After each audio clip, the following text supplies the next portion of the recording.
Di dalam surah Al-Quran tentunya, surah ini sudah pernah saya jelaskan di pertemuan-pertemuan yang lalu, tapi saya reviewkan kembali. Allah jelaskan satu surah khusus bicara tentang masalah bahayanya lidah ini, namanya surah Al-Humazah di juz 30. A'udzubillahi minasyaitonirrajim. Bismillahirrahmanirrahim. Wailun likulli humazatin lumazah, artinya kecelakaan, kebinasaan, kehancuran, penghinaan, lembah di api neraka bagi orang yang suka menceritakan aib orang lain dengan lisannya, itu namanya humaza.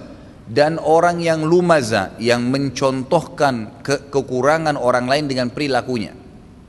Tapi di sini disebutkan kecelakaan, penghinaan, kehancuran, lembah di api neraka. Itu semua makna daripada kalimat wail. Likulli humaza, setiap orang yang humaza, yang suka menceritakan aib orang lain dengan lisannya. Dan lumaza, ya, itu adalah orang yang mencontohkan aib orang lain dengan perilakunya. Ada temannya cadel dicontohin, ada temannya pincang dicontohin sambil diolok-olok, itu namanya lumaza. Semuanya itu diancam oleh Allah subhanahu wa ta'ala. Allah mengatakan setelah itu, alladzi jama'a malan wa addada, yang paling banyak terjerumus dalam pelanggaran humaza dan lumaza ini, yang menceritakan aib orang lain dengan lisannya dan mencontohkan aib orang lain dengan perilakunya, adalah orang yang sibuk mengejar prestasi dunianya. Mau jadi ketua yayasan, ada saingannya, dijatuhkan dengan lidahnya, cari masalah, kumpulin aibnya orang lain. Guru bersaing sama guru, teman di kantor sama temannya bersaing untuk mendapatkan sebuah kedudukan, berantem dengan lidahnya, gitu kan. Ini bahaya sekali, mengejar prestasi dunia. Presiden mau lawan presiden yang lain, saingannya dijatuhkan, gitu kan, dengan beragam macam aib yang dicari. Allah SWT mengatakan alladzi jama'a malan wa addada, orang yang mengumpulkan harta prestasi dunia, gitu kan, dan menghitung-hitungnya tapi tidak tahu kalau itu adalah sesuatu yang membahayakan dia. Yahsabu anna malahu akhlada, dia kira prestasi dunianya, hartanya bisa mengekalkan dia di dunia. Kalla, tidak akan mungkin. La yumbadanna fil hutama, dia akan dilempar ke dalam neraka hutama. Wa ma adraka mal hutama, apakah kalian tahu apa itu neraka hutama? Kenapa harus takut? Narullahil muqadah, apinya Allah yang berkobar-kobar. Allati tattali'u 'alal afida, yang sifatnya kalau menyentuh kaki manusia nanti di neraka, naudzubillah, langsung membakar jantungnya.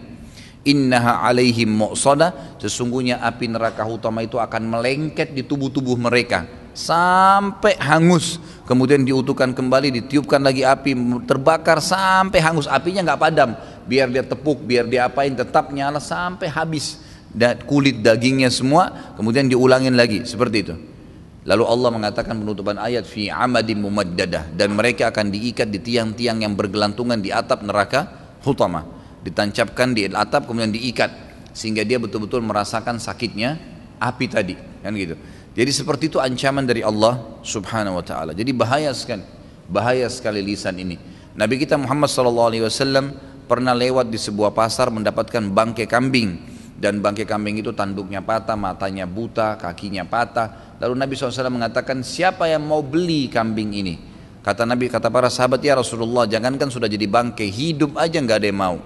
Masih hidup aja nggak ada yang mau. Kalau hidup dijual, tanduknya patah, matanya buta, kakinya patah, nggak ada yang mau beli. Apalagi sudah jadi bangkai. Kata Nabi SAW, saya kasih cuma-cuma, ada yang mau nggak?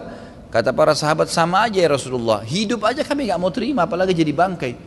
Kambing hidup dikasih kita, tapi tanduknya patah, matanya buta, kakinya patah, ada aibnya, orang nggak mau terima juga. Untuk apa dipelihara, gitu kan?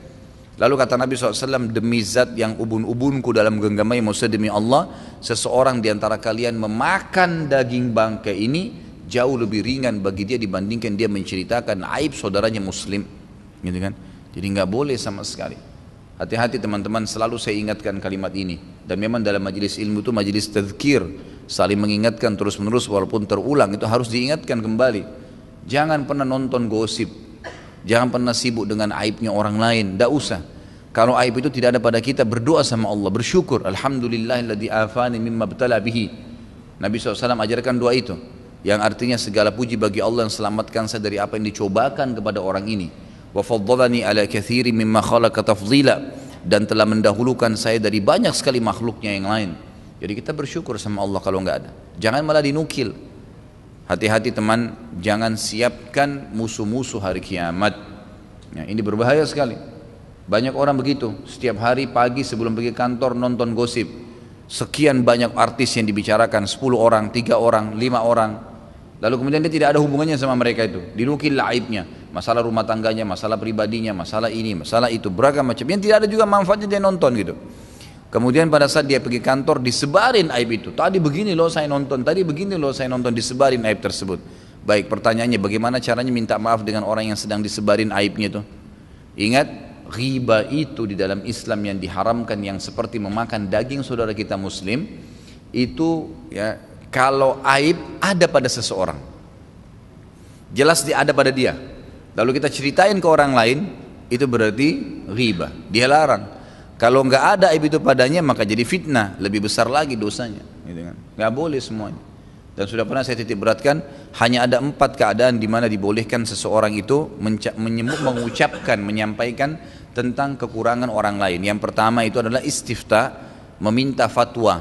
Suami istri bertengkar, datang kepada seorang ustadz lalu sampaikan, saya ada masalah dengan istri saya nggak sholat, aib misalnya. Istri saya begini, istri saya begitu, suami saya begini. Cukup hanya sekedar mau mengetahui hukum syar'inya, bagaimana jalan keluarnya. Kalau dia tunggangin juga tujuannya menggibah pasangannya, maka berdosa, gitu kan? Seperti ada seorang sahabat mengatakan, datang dalam hadis Bukhari, ya Rasulullah, inna imra'ati la taruddu yadul lamis. Ya Rasulullah, istri saya enggak menolak jamahan laki-laki lain, apa yang saya harus lakukan? Minta fatwa.